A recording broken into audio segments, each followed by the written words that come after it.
Hey, Steph. Baxters, I'm Lasya. and I'm Kritika, and we're your trainers from Future Steps. Today we will be learning about patterns. Woohoo! Oh, patterns. I love patterns. You can see them everywhere, like on your shirts or like just on a road. They're so interesting.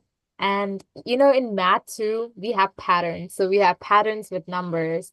Of course, Mhm. why not, right? It's math. I know, and you guys are smart. Or smart, like he says in this very nice meme. You're smart, guys. Yep. And that's gonna be a new word for you guys. Yes, Smart. it's he's an inspiration for us. Yep. So now let's ignore this and get into patterns. Don't get too distracted. Okay. Patterns is in everything. And when I say everything, I mean even in your daily life. You might see patterns while you're walking on the road, or while you're sitting on your desk, or while you're solving some math problems. And that is what we're going to be learning today, how to spot patterns in math. Yep, and also how to solve them and how to like solve for like the difference and the constant. You're gonna learn about all of them now. Yep. So let's not waste any time and get started. So patterns, how let's see what patterns are. So you can see patterns in your daily life. What I mean by in your daily life is you might look at your table and you see, let's say I have, okay, let me draw this real quick.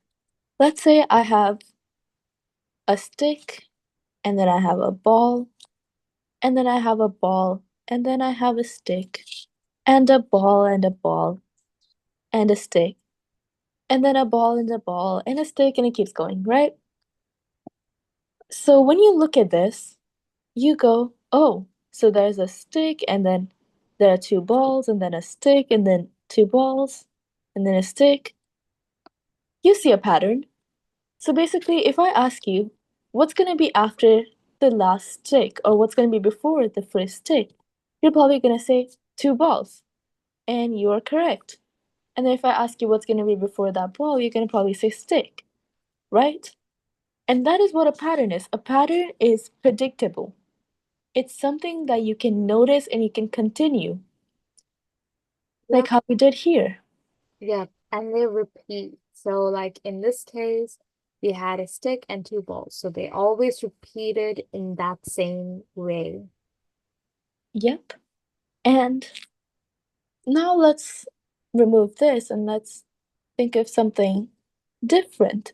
So we were talking about objects right now, right? But what if I told you that there could be patterns in different types of colors? So let's say I have a bunch of boxes, right? So this is my box number one, and then I have another box, and then another box, and another box, and then one more box, right? But we do have different colors of them. So let's say okay. Let's say my first box is pink, okay? And then my second box is orange. Looks pretty similar. Maybe I should change the color so you guys can differentiate better. And the second box is, let's say, a green instead of orange. And then your third box is a pink. And then your fourth is a green, and your fifth is a pink. So now if I make another box right here, and I ask you, what color is this box going to be, right? You're probably gonna say, oh, well, it's always pink, green, pink, green, pink, green. So it's definitely gonna be green. And you are correct, it is going to be green. So that is how you can spot patterns in colors. So it's the same object, but they're different colors, but they are arranged in a pattern. That is why you can predict what the next one will look like. Now, that is how patterns work in general fuzzy knowledge. So, if I had a bunch of different types of emojis, which I'm not going to make because I know you guys are going to get distracted. Okay? So let's say we had a smiley emoji and then, or maybe I could draw it because I'm a very amazing artist. Just kidding. But let's say we have a smiley, right? And then we have a sad guy. And then we have just a normal, chill face nonchalant, right? You guys have heard of that. And then we have a smiley. And then we have a sad face. And then we have our Mr. Nonchalant. Okay, so we have Mr. Smiley, Mr. Sad Man, and Mr. Nonchalant. And I ask you, who's gonna come after the last nonchalant, Mr. Nonchalant? You're probably gonna say, oh, every single time it goes in this order. And it's always this a set of just these three emojis repeating, right? So you know that after the last nonchalant guy, it's going to be a smiley face. So Mr. Smiley repeats, and then the same pattern is going to repeat.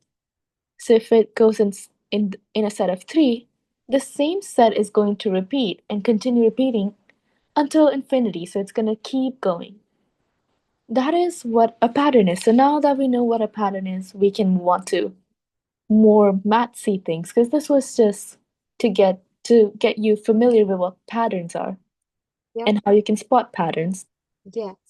So from like as you saw in these examples, there were always like two or three repeating, right? That's not the case. It could be more than that too sometimes. And it's just a matter of like looking at how different like shapes are different colors are changing in each like an amount of like items in a given set. And now we're going to learn about patterns within math. So using numbers, right? And we have two main different types. So the one type is with addition or subtraction, and the second one is multiplication or division. So what do I mean by that exactly? Is okay, add or subtract is our first type, right? And I'm gonna explain that. So what I mean by that is, oh, sorry about that. If I have 1, 2, 3, 4, and so on, right?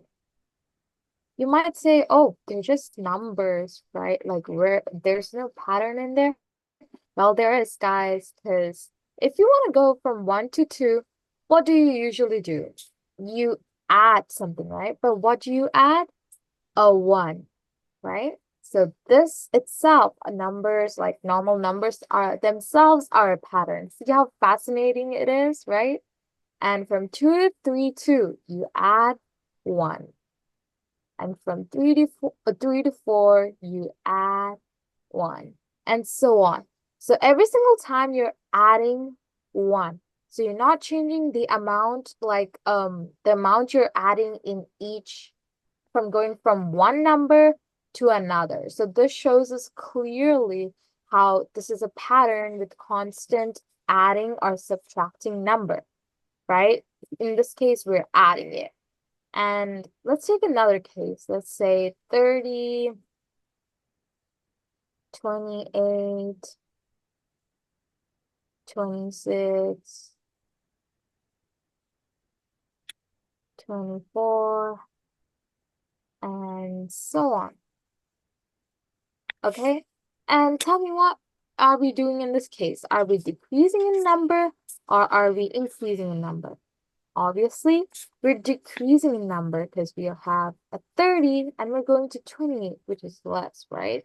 So we are subtracting a number, right? We know that. And now let's just like subtract 30 minus 28, right? And what is that?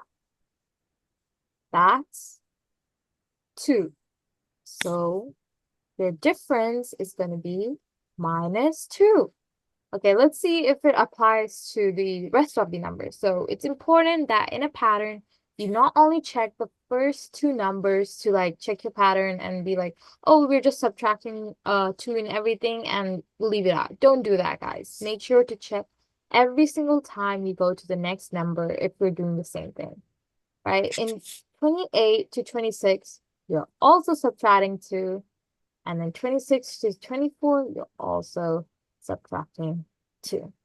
So there we go. So what's our main thing that we're doing right now is subtracting 2 each time we get to the next number. And that's how you add or subtract in math patterns, okay? That's how you have a difference, you find a difference in numbers in mathematics using patterns. Okay.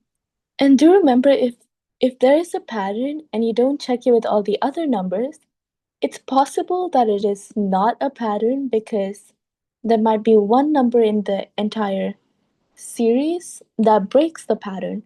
So for example, you had 24 and then you'd expect the next number to be a 22, right? But what if I say it's a 21? That is going to break your pattern. And that means that is not a pattern. That's why it is important for you to check to see whether it's a pattern or not. Yep, it's really important.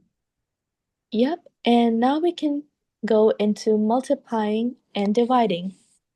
So we are going to multiply and divide in patterns.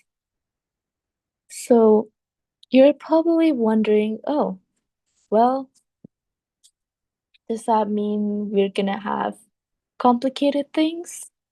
And guess what? It's not complicated. So let's get into it. Okay, so let's look at our first pattern. Let's say we have 1, 2, 4, 8, 16, and so on, right? And now you're probably looking at this and you're going, oh, uh, I don't see a pattern here because, you know, you look at this and you're like, okay, I add 1 to this, but then now I'm adding 2 to this, and now I'm adding 4. Like, what? Right? But the truth is, this pattern is not going to go by adding or subtracting, but instead, this time we're going to be multiplying. So let's see what times 1 would give us a 2. A 2, right? So 1 times 2 is 2. And now we're going to check whether that is how it goes for everything else. So 2 times 2 is a 4, 4 times 2 is a 8, and 8 times 2 is a 16, and so on, right? So in this case, so for addition and subtraction, this number would be called our difference, right? But in multiplication, you could call it a difference, but a lot of people prefer calling it ratio, and it's represented by R. So if I ask you what is the ratio of this pattern, you're probably going to say R equals 2. And the reason why we say ratio is because then you know that it's multiplying and not something like adding and subtracting. And for adding and subtracting, you would say something like D equals, if it's subtracting, you would say -2, like we had in this example. Or you could say something like D equals 1, which would mean adding, which is in this example. And for your grade, you probably wouldn't need to do this, but it's just some more extra information because, why not? Now let's look at dividing. Now, the thing about multiplying and dividing that's really, really fun and interesting, which I will tell you after I show you this example because I find it really interesting and I hope you do too. So let me just make a division here or a divide line. And let's say we start off with um, a 32 and then, okay, let's just make it simple. Let's just go what we were doing, but this time we're gonna go this way. Okay, so now you look at this and you go, well, um, so this time the numbers are decreasing, right? And yep, they are decreasing. So you're like, okay, well, what divided by 32 would give you a 16? That would be a 2, right? Or you could even look at it the other way. You see 2 times 16 would give you a 32, but this time you're dividing by 2. So divide by 2 would give you a 16, and then 16 divided by 2 is an 8, and then 8 divided by 2 is a 4. 4 divided by 2 is a 2, and 2 divided by 2 is a 1. Okay? And then now let now you know this is division, right? But in addition and subtraction, the thing is your difference is by either a negative number or a positive number. And positive number means you're adding and negative means you're subtracting, right? And here ratios are in multiplying or dividing. So let's see if there's a different way of writing this division. And the reason why I find this really interesting is because it's just really, really fun. So let's see. Now we know that 32 divided by 16 divided by 2 is 16, right? But what if I multiply it by 1 by 2? Isn't that the same? It is the exact same because multiplying 32 with 1 by 2 is the same as dividing by 2. So let's just do that. Let's say we are multiplying everything by 1 by 2. Isn't that interesting? Your divisions can be multiplications, but your multiplications usually aren't your divisions. So all you have to do for turning the division into a multiplication is just multiply by 1 over whatever your ratio for your division was. And this is why we use ratio for this, because if I say the ratio is 2, that means we're multiplying by 2. What if we want to divide by 2? So for that, you can just say your ratio is 1 by 2. And that would mean that you're multiplying by 1 by 2 or you're dividing by 2. So that is why most patterns that are multiplicative or if you divide or multiply, it's the same as multiplying. So the next time you do a pattern, you would probably want to use multiply more because I'm telling you, you're going to need it in the future when you start learning series and sequences and all of those things because they require you to only use multiply. So try practicing multiplication even if it's a division, even if it's a division pattern. So that would be really useful, and I would say patterns is pretty simple, really nice. Yeah, Okay. and these are so helpful because you see them in daily life too. So patterns are something I really like because you can look at them every single day and you can learn and, try to convert them into math too.